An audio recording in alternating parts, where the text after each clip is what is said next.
Assalamu alaikum, Nadhra. How are you? Walaikum assalam. I'm very well, Farhan. That's great. And it's really an honor that you are here on our show today. And we are going to have a discussion on the teacher's role as a leader in a society, in a classroom, and might be, as a whole nation. So that's what we're going to talk about. But before that, I want you to tell us that who you are, your qualification, your education, and where do you work and all. Well, that's that could take a while, but I'll try to wrap it up in as short a sentence as possible. I I'm an architectural and art historian, and I teach art history at LUMS in Lahore. All right. And I've been in the teaching kind of profession for almost all my life. And art history is something which is like a passion to me. But my undergrad and my master's degrees were in graphic design. So for the first many years of my life, I not only studied advertising, but I also practiced it and taught it. And then something happened, and I wanted to get into higher studies, and the only option for a doctorate was to get into art history. So I did that, and I'm very happy to be where I am. Great. And where were you practicing that advertisement thing?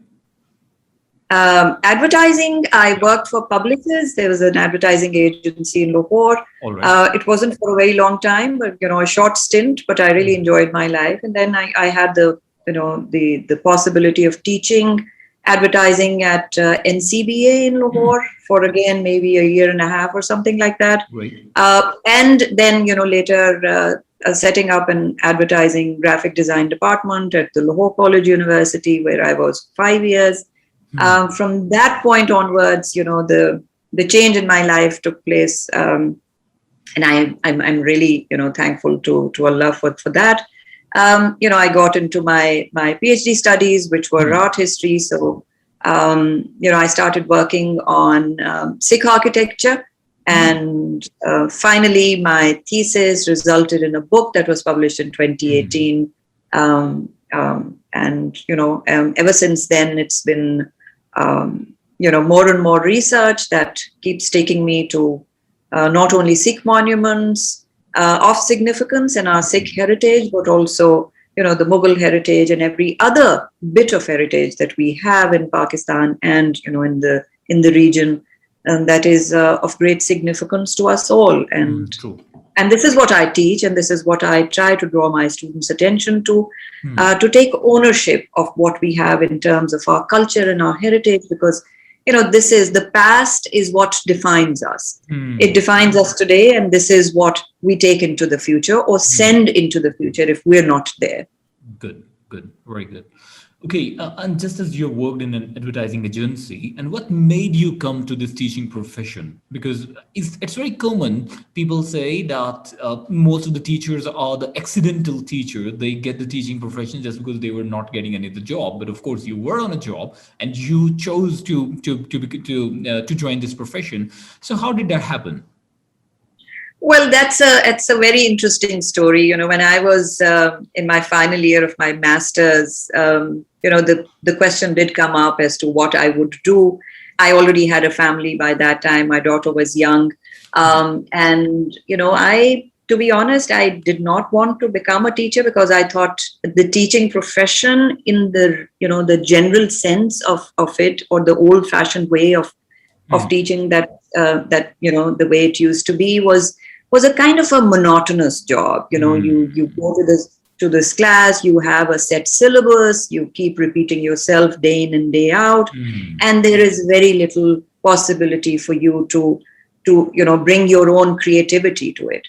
True. But gradually, when I realized that I started teaching advertising at the beginning and some art history. What I realized at the very inception, at the outset, was that my discipline was something that required everyday experiences to be brought into and shared with the students. And that kind of takes care of the monotony that I was afraid of.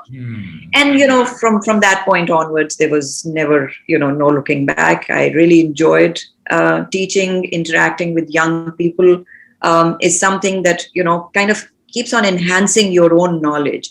And that is the most brilliant part of teaching.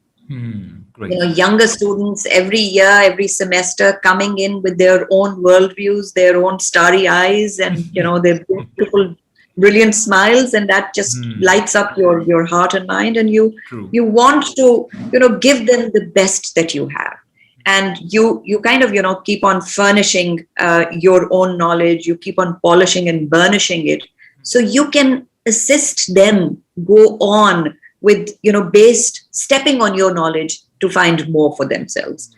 So this is what keeps me going, and I really enjoy teaching, and I would probably do it to the last moment of my life. Absolutely. And now tell me, I mean, just as you were saying that initially you didn't want to become a teacher, but then you came into this profession. If I ask you a question about expectations versus real life experiences, the professional experiences, so what were your expectations from this profession, and how was the experience? Were you expecting the same, or were you expecting better, or I mean, how was it?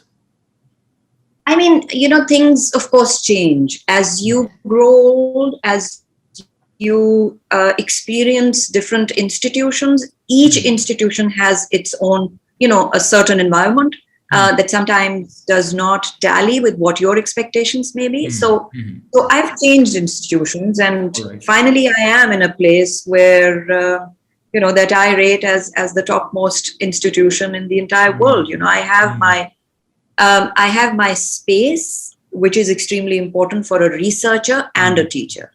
I design my own courses. I, use my own strategy of teaching it. I incorporate my latest research into every course, and, I'm never asked a question about it. So I get to do what I'm passionate about, and that is the best thing that you can ask for. Your passion becomes your livelihood or your career. What else can you ask for? That's great. All right. So just as you were saying that every new year you get new students, new energy, new smile, new experiences, and you want to give them the best they want to have. But there is also another perception in the society that students nowadays, or might be the educational institution or teachers take it like, students are not willing to learn anymore. They do not have the same behavior or attitude toward their studies, learning what they used to have when they were the students. How do you take it? Well, the batch is always a mixed batch. There are students who are absolutely, committed to learning more. There are students who are a bit relaxed about it, and once in a while you get one or two who are kind of couldn't care less about where they were. But again, it is, I seriously and honestly believe that it is the teacher's duty to pick up these backbenchers and not let them be where they want to be. There are a million factors that kind of factor into making them who they are. Every child is born with an innate curiosity. Every little child growing up, crawling and then walking, touching everything, smelling everything, tasting everything that comes into his or her reach, putting it into their mouth, is something that we see every day. We have kids around us, we see them doing all of this. What is it? It is their innate curiosity that human mind is born with. And to quench that curiosity, then it becomes the duty of the teacher to give them what they should be getting from one particular aspect or one particular environment that we have. Sometimes, due to certain circumstances, due to certain difficulties, problems, issues, this curiosity gets killed or maybe dismissed. And that makes them not receptive to what they may confront. And when one gets a student like this, it is again not the student's duty. Part of that is the student's duty, but Hmm. a large onus actually falls on the teacher to Hmm. reach out and try and understand, what went wrong. Hmm. Let's sit together, let's discuss it, and let's start working on it. Hmm. And Great. you do get a good response. It's not, efforts are not always rejected, they're not always fruitless. You do get a little bit out of it, and I Hmm. think that is what is important. That is something that should be highlighted more, talked about more. Hmm. Again, and leaving students where they may be, and kind of dismissing them as not interested in my Hmm. course, I couldn't care less, is not the right attitude. As teachers, it is our responsibility to help them in every matter that we possibly can. You've given a very good perspective that first we have to work on their curiosity. Once we get that, after that they'll be willing to listen to us whatsoever we want to say. And secondly, you were saying that it's all about the teacher responsibility. That is also true because students, when they come and join and they are sitting on the first class, they all are sitting silently, and the way they behave to the teacher, that is always how they get treated by the teacher. So teacher is more like a leader in a classroom. So my question is, how do you see teachers in the current era? Are they at the level where they should be? And secondly, I mean, why am I asking this question is because I mean there are a few people who believe that teachers are losing their value in the society or in the market, might be, or they are not the role models as they were supposed to be or as they should be. So how do you see teachers nowadays, and what are the things that they should do and what are the things that they should not do while they are in the classroom or even in the society? Well, Farhan, that's a huge responsibility you're putting on my shoulders, because I can speak for myself. I don't feel that I'm in a position to talk about or to give advice to other teachers. I'm always, I feel that I'm always in a position to learn from others, Hmm. from my students, from my colleagues. Hmm. So I can speak for myself. The way I take my responsibility, or I feel about my own responsibility as a teacher, Hmm. is that, again, as I said, I need to keep on learning more. I need to be in touch with contemporary practices in of Hmm. whatever discipline I profess to be practicing and passing on to my students. I need to know what is going on in the world around the area, Hmm. because whatever I give in small bits and pieces to my students should not be outdated. Hmm. They Good. should not step out of my class and my session and realize that, oh my God, what I got today was a complete waste of time. This Hmm. is not the way things are anymore. So, what I believe is that the students' time, the time that we interact with them, is extremely precious for them. It is not as precious to us, because we have passed through the period where this time could have kind of made us or broken us. But Hmm. this is crucial for the students. They're never going to be in their first year again. They're never going to be in their second year. Every bit of that first year, or every bit of that passage, or the journey that they have embarked upon Hmm. as students, is extremely crucial to what becomes of them. Hmm. So each class, each minute of that class is precious. That cannot be wasted. That cannot be taken for granted. Because this every little bit, again, I probably repetitively use a kind of an example, which is when I'm talking to my history class, I ask them to imagine every chapter as a single link in a chain. You take out one page of that chapter and the link will be broken, and you will not be able to make sense of what is said next, Hmm. because you cannot connect it to an earlier occurrence, Hmm. and everything goes kind of haywire in your head, and everything gets lost. So I'll take the same kind of example again. Every little bit, every class, every hour, if you break down to every minute of a student's life is like a chain, is a link in a chain.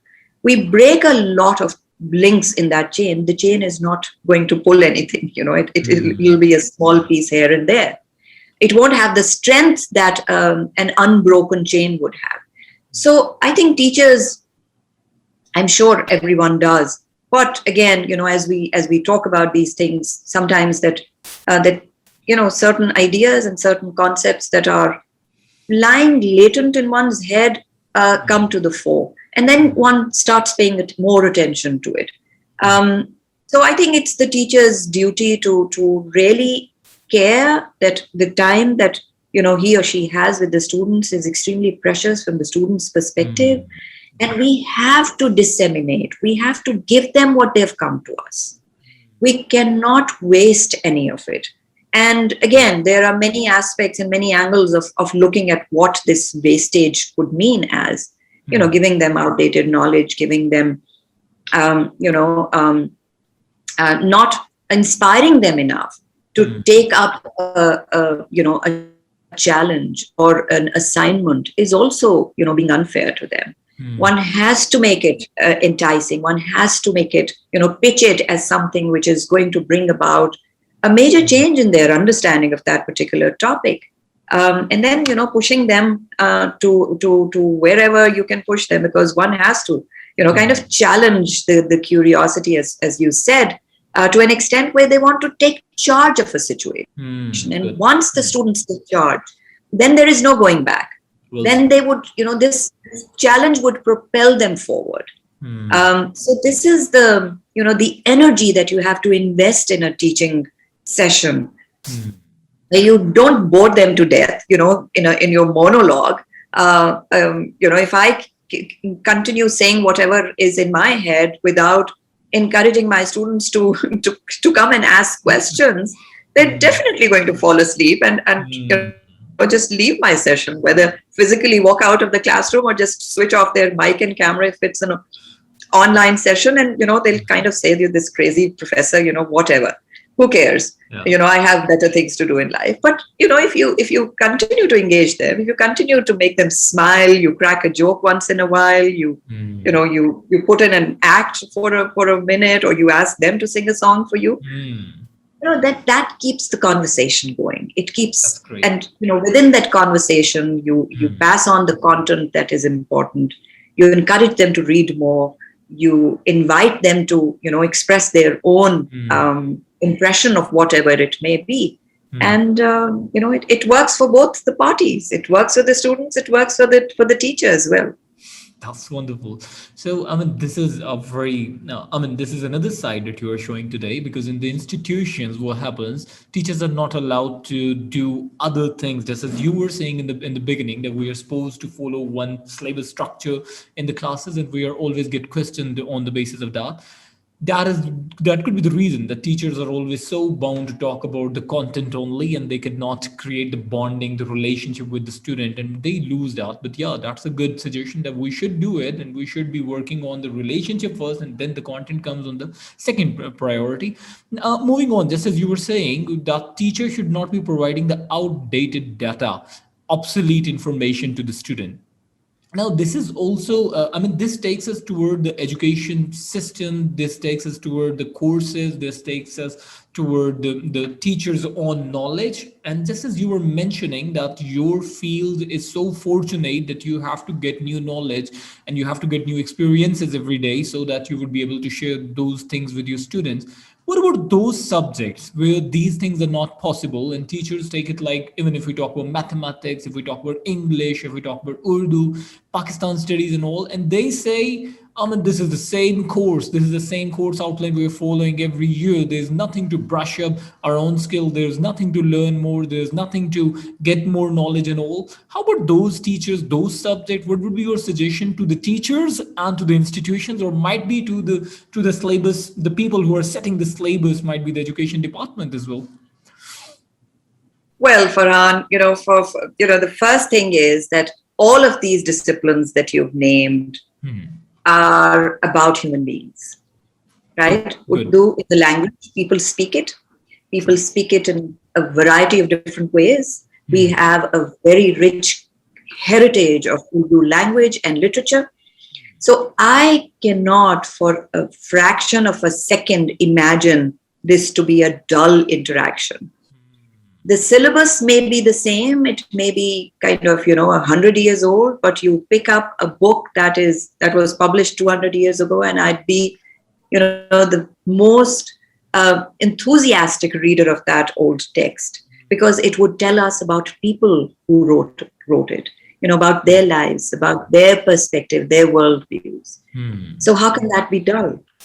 These were human beings. They had many facets to their personalities. English language, again, all languages for that matter. As before we started recording, as I expressed, languages are very dear to my heart. True. Let's move over to maybe political history, Hmm. Pakistan studies. Um, History is again about people, isn't it? True. It is. Um, the only thing that we need to do is make things relevant to our students Hmm. today. Great. Instead of teaching them and telling them in a monologue about people who existed somewhere in a bubble, Hmm. who have nothing to do with us anymore, would make it dull and drab and uninspiring. Good. But it is up to the teacher to make connections. If the Pakistan movement happened, look at what it did to people living in your city. For example, again, I'm sure history teachers have better methodologies and engage in these conversations in a million other ways. Um, but any time that you start making connections between what has gone by that you have no access to, you can do that by diving into the archives. You can do that by looking at another perspective. So you go around that situation instead of using a single point perspective and looking at it with your kind of dulled head mind, of taking into account only one angle of engaging with a particular text or a particular incident. Hmm. You go around the situation, you talk to more people. You encourage students to, if it's Pakistan movement or partition or any of that sort, you ask your students to reach out to older generations who may have witnessed it or who may have actually heard stories about it. Collect those stories, Hmm. and you get a new perspective. Great. The textbook remains the same, the passages remain the same. You cannot change history, but you can Hmm. change the way of looking at history. That is up to you. That is, Great. within your domain. Nobody can take it from you. Hmm. True. So, finding inviting ideas, finding inspirational themes to tackle with things that are maybe dull and drab or difficult for students. Hmm. I'm sure we can all contribute a little bit to the profession that we are a part of. Great. Okay. I mean, it's a wonderful answer, by the way, that it's not only about the content, it's more about the teacher again. So, and your perspective, everything is, I mean, teacher is exactly the funnel through which every knowledge, every student has to pass through. So, it's more about the teacher's responsibility to take things more interactive and to make it more interactive and to take it toward the more knowledge side and engage the students. That's great. Now, tell me, how do you see the education system of Pakistan in general? And what are the things which you take it like these are marvelous, these are outstanding, and what are the things that we need to work on? I think the very first thing, Farhan, is that we need to open up our education system to our regional languages. Hmm, great. Making English mandatory for every student who has not had the opportunity to study in an English medium school, where they cannot engage in a worthwhile, meaningful conversation in this language, is crucial to their future. We are killing our talent. We are dismissing our youth, a large number of our youth, from entering into a competitive environment where they can engage in a healthy competition with others who have had the opportunity of, of getting this. So, there has to be equality. And we need to get rid of this divide. I would have loved to give this interview or this conversation in Urdu. So, the reach among the youth in Pakistan would have been larger, much larger. So I think language has become a barrier now. More than opening spaces up, it is again opening spaces up for a select few. And that really bothers me. That really, worries me, because this divide is something that we must get rid of as soon as possible. We must all stand united. We must give equal opportunities to every single person across the country who has the merit or who has the will to go forward. We should be extending our hands. We should be, propelling them forward. We should be pushing them. We should be, creating spaces and environments where they can shine and where they can, take things in their own hands. Because I have full faith in the younger generation. The younger minds are definitely brighter than ours, because they have everything that we have worked towards during our lifetimes. We should be there to hand our achievements to them as a building block that they can use to step on and build forward, go forward, move upwards. So I believe that, language, instead of facilitating students, becomes a huge barrier, because, higher education, then they students have to fight on two fronts at the same time. It is the battle of the content that they need to digest and make sense of. True. But that content is coming in a language that they have, very they have difficulty in understanding. So that becomes unfair, So this needs to be taken care of. I don't know how. It's going to be a long route. We cannot provide English medium schools to our entire population. That is not possible. But again, one also needs to keep in mind is the fact that English language is important. It opens doors to to people outside Pakistan who do not, we cannot converse with them in our own regional languages, in our own mother tongue. So it kind of bridges gaps there. But this bridge then should not be imagined as a wall among people of the same country. It should still remain a bridge of bridging people, bringing people together. Great. So this is something that I, and I really admire your perception, what you were saying before this interview, that instead of learning other languages, the languages from other countries, just like French, Germany, Chinese, or something like that, it's better that we should first learn our own languages, just like Sindhi, Pashto, and all. And that is Farsi, yeah, Farsi, it's there. I mean, it's there in BA, but I don't know like how students understand that, because they again. But it's not mandatory, Farhan. None of these, none of our own languages. We must own all of them. Urdu may be our national language, but every other language is also equally important. So none of these, our own languages are mandatory. We're not required in elementary school to at least learn one language that we can have a decent conversation in or can write, reasonably well. We're not asked to do that. We have this litmus of passing the English language. Okay, fine, to some extent, but the human mind is capable of learning, at least 3 to 4 languages with great ease, especially when you're younger. And there used to be a time where, the traditional method of teaching and learning in pre-modern times, medieval times, or pre-colonial times, if I may put it that way, where people were taught Arabic and Persian and their own mother tongue of whichever part of the subcontinent they may have been. So 3 to 4 language and a facility to kind of switch from one language to another without compromising your own mother tongue Hmm. was the norm. Good. And now, unfortunately, what we have is that we compromise our own mother tongue and then, use that debris to build just one language.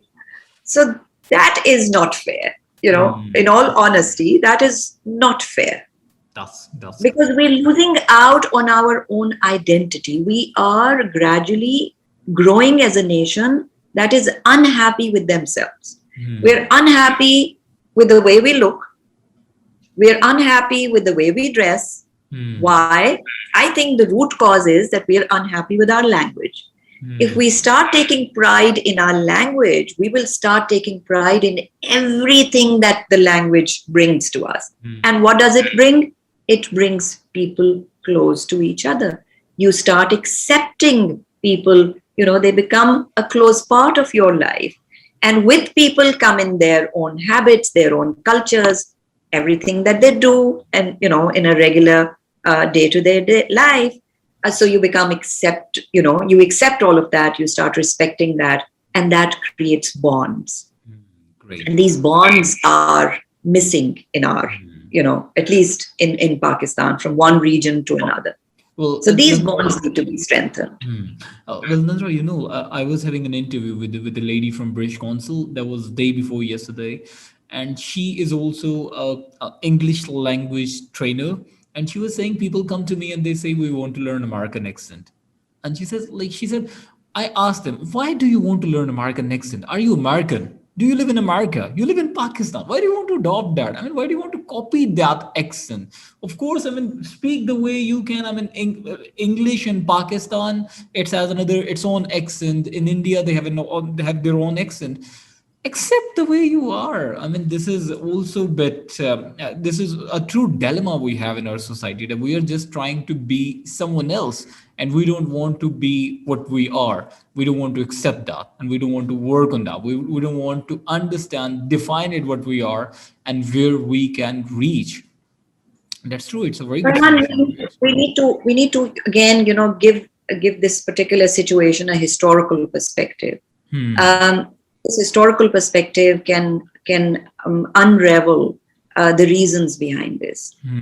Um, you know, um, the colonial rule made sure that everything that was indigenous was dismissed. Hmm. Language was the first, and everything else follows automatically. You cut off the roots of a language among a community, and everything kind of becomes shambles. So we need to understand, what these young people may have been aspiring to learn was for a good reason. Because they kind of, they have grown up to understand that their success is linked to this language and in a particular way of uttering it. So they're not mistaken in saying what they say. As teachers, again, collectively, we have to undo this. And again, I think probably the first steps are going to be baby steps. They're going to be very tiny, but gradually, if we engage in these conversations and we start embracing Hmm. whatever is ours with great pride, things will move in the right direction. Great. It is the pride that has been crushed, Farhan. Hmm. Our pride in who we are has been crushed. We need to realize that. And that was done, with a purpose. And the sooner we realize what the purpose behind this was, the better it will be, because we will be in a position to pick up our pieces and reconstruct ourselves and our identities for our future. That's wonderful. That's wonderful. Well, Nudra, such an intellectual talk I had with you today, and all the suggestions that you were giving related to the teachers and what are the real causes why we are not working or why we are not getting the results what we should be getting. I believe, like from your talk, I take it like the teacher. I mean, the whole responsibility is on the teachers right now. That's why we call them the nation builders. And yes, true teachers should take the responsibility, and although you were not directly relating your answers to the teachers, and you were relating it to yourself, but that was a wonderful approach to do that. But your suggestions, your ideas, and the way, the method of teaching that you were sharing, and the point that you were sharing, that we should be exploring more and giving new information to the students and create curiosity in the student, that was wonderful. And second, last thing that you said, that was about like we should be learning in our own language, instead of confusing a student into two things, learning a language and getting knowledge. It's better that he should only be concerned about getting knowledge, getting exposure, vision, and all. Well, that's so wonderful, and we really appreciate it that you gave us your time, just as I said in the beginning. And it's always so nice to talk to intellectual people like you. I am so inspired, and I'm so blessed that we met you and I conducted your interview today.